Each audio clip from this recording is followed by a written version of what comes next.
আসসালামু আলাইকুম। নতুন আরেকটু ব্লগে সবাইকে স্বাগতম জানাচ্ছি। আজকে আমি আপনাদেরকে সিম এবং আলু দিয়ে হাতে মেখে সবজি রান্না করে দেখাবো। এটাতে আমি রুই মাছ ইউজ করেছি এবং রুই মাছটাকে টুকরো করে নিয়েছি। এটা আপনারা নিরামিষ আমিষ দুইভাবেই খেতে পারবেন। শীতের এই সিজনে সিম এবং আলু দিয়ে হাতে মেখে সবজিটা একবার হলে রান্না করে খেয়ে দেখবেন, আশা করছি সবারই ভালো লাগবে। তো প্রথমে আমি সিম এবং আলুটাকে সাইজ মতো কেটে পরিষ্কার করে নিয়েছি।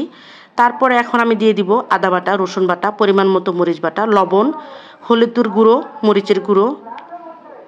মরিচের গুঁড়োটা সামান্য কালারের জন্য দেব। ধনিয়ার গুঁড়ো, জিরের গুঁড়ো দিয়ে দিব হলো সরিষার তেল। এই রান্নাটাতে চেষ্টা করবেন অবশ্যই সরিষার তেলটা ব্যবহার করার জন্য, এতে করে রান্নার টেস্টটা অনেক ভালো আসবে। এখানে আমি কিন্তু পেঁয়াজ বাটাটা এবং টমেটোটা ইউজ করিনি, আমার হাতের কাছে ছিল না বলে আমি এটা ইউজ করতে পারিনি। আপনারা পারলে পেঁয়াজ বাটা এবং টমেটোটা ইউজ করার চেষ্টা করবেন, এতে করে রান্নার টেস্টটা আরও ভালো আসবে। তো এটাকে এখন আমি খুব ভালো করে মেখে নেব। তো আপনার রান্নার স্বাদটা ডিপেন্ড করবে, যতটা ভালো করে মেখে নিতে পারবেন ততটা আপনার রান্নার স্বাদটাকে বাড়িয়ে দেবে। তো আমি খুব ভালো করে মেখে নিয়ে এখানে এখন আমি দিয়ে দিচ্ছি টুকরো করে রাখা মাছগুলো। মাছটাকে দিয়ে এখন আমি খুবই হালকা হাতে নাড়ব।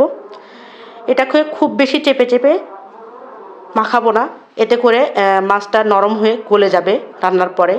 এতে করে রান্নার টেস্টটাও ভালো লাগবে না, রান্নার লুকিংটাও ভালো লাগবে না।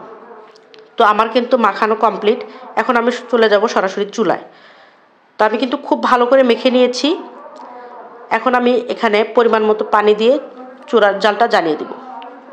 তো এখানে আমি পরিমাণ মতো পানিটা দিয়ে নিচ্ছি, দিয়ে তারপরে ঢাকনা দিয়ে ঢেকে এখন আমি চুলাটা অন করে দেব। এখানে কিন্তু আমি পেঁয়াজ কুচিটা দিতে ভুলে গিয়েছিলাম প্রথমে। তো এখানে আমি পেঁয়াজ কুচিটা দিয়ে নিচ্ছি ঢাকনাটা উঠিয়ে। তো পেঁয়াজ কুচিটা দেওয়ার পর এখন আমি ঢাকনাটা ঢেকে রান্না করব কিছুক্ষণ। এই তো আমার প্রায় রান্না কমপ্লিট। তো এখানে আমি আরও কিছুক্ষণ রান্না করে নেব।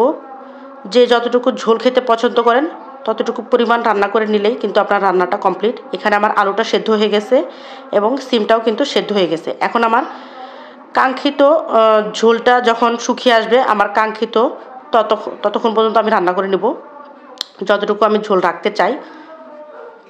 তো আমার কিন্তু রান্না প্রায় একদম কমপ্লিট। এখন আমি ধনেপাতাটা দিয়ে তারপর হালকা কিছুক্ষণ নেড়ে তারপর আমি কিন্তু চুলাটা বন্ধ করে দেব। তো আমার কিন্তু রান্না কমপ্লিট। এখন আমি চুলাটা বন্ধ করে দেব এবং আপনাদেরকে দেখাচ্ছি যে রান্নার লুকিংটা কত সুন্দর এসেছে। তো আপনারা কিন্তু চেষ্টা করবেন পেঁয়াজ বাটাটা দেওয়ার জন্য, তাহলে কিন্তু রান্নার টেস্টটা আরও ভালো আসবে এবং ঝোলের থিকনেসটা আরও বাড়বে। তো দেখুন রান্নার কালারটা এবং কত সুন্দর এসেছে এবং লুকিংটাও অনেক সুন্দর এসেছে, টেস্টটাও অনেক ভালো এসেছে। ভালো থাকবেন।